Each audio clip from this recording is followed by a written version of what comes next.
Vous savez, si c'était une seule fois, l'indignation aurait suffi. Mais c'est la énième fois. Et j'ai eu le cœur lourd, et j'imagine comme pour de nombreux Tchadiens, pour l'ensemble des Tchadiens. Pour Sandana, c'est le dernier en date. Mais aussi pour Abéché, c'est l'avant-dernier en date. Mais un peu avant, c'était N'Djamena, puis Mundu. Et je peux comme ça citer la longue liste de ces Tchadiens dont la vie est emportée de manière totalement injuste. Et cela doit nous amener à répondre, parce que l'indignation ne suffira plus. J'ai vu ces mamans assises à même le sol, dans un endroit où la seule présence de l'État qu'ils ont constaté, c'est lorsque les gens sont venus constater a posteriori les morts de leurs enfants. Dans une impuissance qui ne dit pas son nom, elles doivent pleurer et enterrer ces Tchadiens et ces Tchadiennes qui ont été abattus parce qu'une partie du peuple tchadien est armée contre une autre partie. C'est une mort injuste parce qu'il s'agit d'une mort qu'on aurait pu éviter si nous avions eu un système juste, un État juste et protecteur. Alors, si vous plongez dans le cœur de ces mamans, elles doivent se demander, mais quel drôle de pays sommes-nous pour dire que nous exportons la sécurité à d'autres peuples alors que nous sommes incapables d'assurer la sécurité de notre peuple. Et c'est devenu comme une sorte un peu de sombre chanson récurrente. Conflit ceci, conflit cela. Avec même des confusions au sommet de l'État. Ceci n'est pas un conflit intercommunautaire. Ceci est un conflit entre la justice et l'injustice.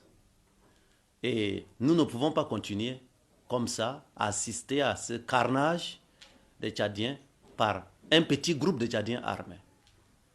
Et tant que certains quartiers sont armés et d'autres sont désarmés, tant que des fouilles des armes interdites par les lois de la République sont tolérées à d'autres, tant qu'une catégorie de Tchadiens est armée, y compris par des autorités administratives, et je parle avec des faits que les Tchadiens connaissent tous, tant qu'on va continuer comme ça, tant que certaines familles, même si vous êtes civil, vous avez 3 ou 4 armes à feu, c'est une vérité connue de tous les Tchadiens. Dans des familles entières, des civils sont décrétés colonels, généraux, et ils ont des armes. Ceux qui ne sont même pas dans les corps des forces de défense et de sécurité n'ont même pas besoin d'autorisation de port d'armes pour porter les armes.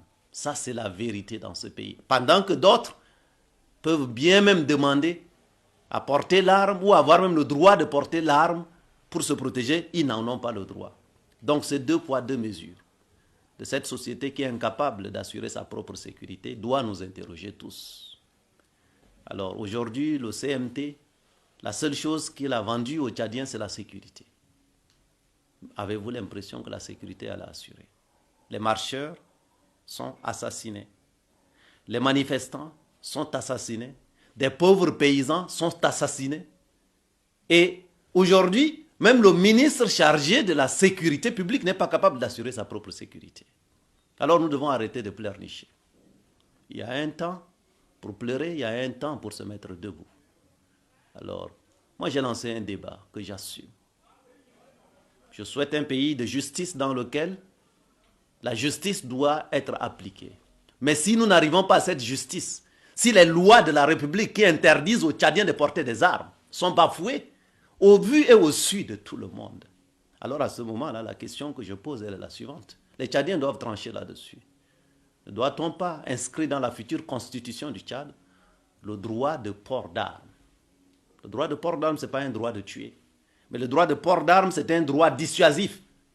Peut-être que si chaque Tchadien pouvait avoir la possibilité de se protéger, alors certains n'auront pas la gâchette facile comme ce à quoi nous assistons aujourd'hui. Alors il est temps que ce débat s'ouvre sans tabou, disons-nous. Et si on ne veut pas aller sur ce chemin-là, quelle proposition alternative nous mettons sur la table? Moi je crois qu'avec un pays juste, où la justice est au rendez-vous, où l'égalité des Tchadiens est au rendez-vous, alors à ce moment-là, on n'aurait pas besoin de passer par là. Mais si on n'arrive pas à ça, pendant cette période transitoire, ne faut-il pas donner l'autorisation aux Tchadiens de porter des armes? Le temps qu'on puisse avoir un gouvernement élu par les Tchadiens et qui viendra donc décider de la suite des choses avec une justice qui est équitable pour chaque Tchadien, chaque Tchadien. Vous avez des Tchadiens abattus pour lesquels aucune enquête n'a été menée. Et puis vous avez d'autres Tchadiens abattus, on met 50 millions sur la table pour les retrouver. Il y a des Tchadiens VIP donc, dont la vie vaut plus que la vie des autres Tchadiens. Et après, on prendra quelques personnages qu'on va envoyer aux frais des Tchadiens pour venir verser les larmes de crocodile. Et c'est comme ça qu'on pense qu'on va résoudre ces problèmes-là. Donc, vous savez, je suis en colère parce qu'il n'y a pas une industrie de fabrication de la vie humaine. S'il y en avait, je n'aurais pas eu l'attitude que j'ai aujourd'hui. S'il y en avait, alors on pourrait remplacer ces vies qui sont perdues. Mais il n'y a pas une industrie de fabrication de la vie humaine. Et la vie humaine est au-dessus de tout. Et si nous bafouons la vie humaine, si nous négligeons la vie humaine, comme ça à quoi nous assistons aujourd'hui, alors à quoi ça sert finalement d'être en charge d'un pays?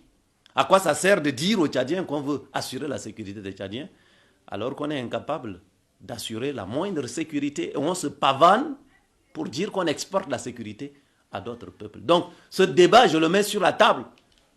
Et s'il n'y a pas de changement d'attitude, s'il y a des résistants dans la société, nous demanderons aux Tchadiens de choisir par référendum s'ils veulent oui ou non avoir le droit de porter des armes. Et donc de se protéger contre cette attitude barbare, parce que certains pensent qu'ils ont le droit de vie et de mort sur les gens. Si une personne n'est pas capable de respecter la vie humaine, cette personne ne mérite pas d'être considérée. Parce que moi, je ne connais pas d'industrie de fabrication de la vie humaine dans le monde. Et le sang qui coule dans les veines des Tchadiens, ce sang des Tchadiens qui coule là, que ce soit à Béché, Faya Larjo, Mundu, N'Djamena, ou à Sandana, ou à Kumogo, comme on vient de voir, eh bien ce sang-là, personne n'est capable de remettre le souffle de vie. Et on doit arrêter de pleurnicher, parce qu'on a pleurniché pendant 60 ans. Ça n'a rien changé. Et donc le moment est venu de prendre des décisions. Alors soit l'égalité redevient la règle et chaque Tchadien vaut, soit alors il faut que les Tchadiens aient le droit de se protéger. Et ça, ce ne sera pas une première. Nous ne serions pas le premier pays à l'avoir fait. D'autres peuples l'ont fait. Ces peuples-là n'ont rien de plus que les Tchadiens. Ils ont inscrit dans la constitution de leur pays le droit de port d'armes aussi. Ça fait partie des débats que nous devons être capables. Ce n'est pas un appel au vol, aux tueries. Dans nos villages, les gens ont le droit d'avoir des saguets, d'avoir des couteaux de jet. Mais c'est chaque personne qui a un couteau de jet se jette sur chaque être humain qui se déplace. Mais si vous voyez la personne en face de vous avoir la même arme que vous, votre attitude n'est pas la même que si vous avez l'impression que la personne est complètement désarmée. Combien de temps on va laisser une partie du peuple désarmée pendant qu'une autre partie du peuple est complètement armée, de la tête aux pieds, des mineurs aux majeurs, des femmes aux hommes, des civils aux militaires. Ce que je vous dis là, c'est la vérité. Et tous les Tchadiens le savent. Et lorsque vous assistez à des fouilles d'armes, on est en N'Djamena ici, à des fouilles d'armes, il y a des quartiers fouillés et d'autres ne sont pas fouillés. Et avant d'aller fouiller dans certains endroits, on appelle les amis ou les frères qui sont dans l'armée, ou dans les forces de défense et de sécurité pour venir ramasser les armes, pour aller les mettre dans les camps. Et lorsque les fouilles sont terminées, ils reviennent leur remettre les armes. Ce sont des vérités que des officiers de ce pays me disent. Alors, on va continuer comme ça. Donc moi, je vais vous faire une révélation. Au sommet de l'État, j'ai appris que ceux qui sont chargés de la sécurité de ce pays, l'équipe du CMT, a confié à des camarades de lutte rencontrés récemment qu'ils ont déjoué une tentative de mon propre assassinat. Lorsque vous assistez à une situation dans laquelle le ministre de la Sécurité publique se fait tirer dessus, vous voyez les pauvres paysans qui se font tirer dessus, et lorsque ceux chargés de la sécurité au sommet de l'État disent cette semaine qu'on a failli buter Masra et nous avons déjoué cela, ça peut revenir à n'importe quel moment. Donc, dès lundi matin, je vais introduire une demande d'autorisation de port d'armes. J'appelle tous les Tchadiens qui veulent se protéger à introduire la demande de port d'armes. Nous serons prêts à imprimer, à rédiger, pour tous ceux qui le veulent, depuis le siège des transformateurs. Et il faut aller déposer au ministère chargé de la sécurité publique les demandes massives d'autorisation de port d'armes.